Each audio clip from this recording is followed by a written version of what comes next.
Hello all, ഇന്ന് വൈറലായിട്ടുള്ള ഒരു desk ഡെക്കോറാണ് നമ്മൾ ഉണ്ടാക്കി നോക്കാൻ പോകുന്നത്. ഇതിന് ചെയ്ത് നോക്കാനായിട്ട് ഞാൻ മാത്രമേ ഉണ്ടാവുള്ളൂ. ഏതെങ്കിലും ഒരു കുപ്പി എടുക്കുക, അത് രണ്ടായിട്ട് മുറിച്ചിട്ട് അതിൻ്റെ താഴത്തെ ഭാഗത്ത് ഇതുപോലെ ഗ്ലൂ ചെയ്ത് ജൂട്ട് ത്രെഡ് ഇട്ട് വെച്ചിട്ടൊന്ന് കവർ ചെയ്ത് കൊടുക്കുക. ചുറ്റി എടുക്കുന്നതിലും കാട്ടി പാട് വേറെ ഒന്നുമില്ല ഈ ക്രാഫ്റ്റിൽ. അതൊന്ന് ചുറ്റി റെഡിയായി വരുമ്പോഴേക്കും അതിൻ്റെ സ്റ്റാൻഡ് ഉണ്ടാക്കുക. അതിന് ബാംബൂ സ്റ്റിക്ക് 4 പീസ് ഒരേ അളവിൽ കട്ട് ചെയ്തെടുക്കുക. എന്നിട്ട് 4 കോർണറിലായിട്ട് ഒട്ടിച്ചു കൊടുക്കുക വേണം. ഇത് വേണമെങ്കിൽ നിങ്ങൾക്ക് കളറൊക്കെ കൊടുത്ത് കുട്ടപ്പനാക്കി എടുക്കാം, പക്ഷെ ഞാൻ അതിന് നിന്നില്ല. എന്നിട്ടൊരു മാസ്കിംഗ് ടേപ്പ് എടുക്കുക, അത് ചെറിയൊരു പോർഷനിൽ നമ്മളിങ്ങനെ ഫ്ലെക്സിബിൾ വയർ ഒട്ടിച്ചു കൊടുത്ത് രണ്ടായിട്ട് മടക്കിയെടുക്കുക.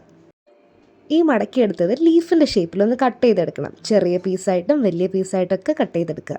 ഒരു 4-5 പീസ് കട്ട് ചെയ്തതിന് ശേഷം ഒരു ഗ്രീൻ കളർ പെയിൻറ് ഇതുപോലെ അടിച്ച് ഉണങ്ങാൻ വയ്ക്കുക. എന്നിട്ട് കുറച്ചൊരു ഭംഗി കിട്ടാൻ വേണ്ടിയിട്ട് പല ടൈപ്പ് ഓഫ് ഗ്രീൻ കളറിൽ ഹൈലൈറ്റ് ചെയ്ത് ഔട്ട്ലൈനൊക്കെ ചെയ്ത് കൊടുക്കുക. നേരത്തെ ഉണ്ടാക്കി വെച്ചില്ലേ, ആ സ്റ്റാൻഡിലേക്ക് എന്തെങ്കിലും തെർമോക്കോളോ എന്തെങ്കിലും സപ്പോർട്ടിനായിട്ട് ഇതുപോലെ ഇറക്കി വെച്ച് കൊടുത്ത് നമ്മൾ നേരത്തെ ഉണ്ടാക്കി വെച്ച ലീഫും അതിലേക്ക് ഇറക്കി വെച്ച് കൊടുക്കുക. അപ്പോൾ ഇഷ്ടമായാലും ലൈക്ക് ചെയ്ത് കമൻറ്റ് ചെയ്ത് സബ്സ്ക്രൈബ് ചെയ്യാനും മറക്കണ്ട.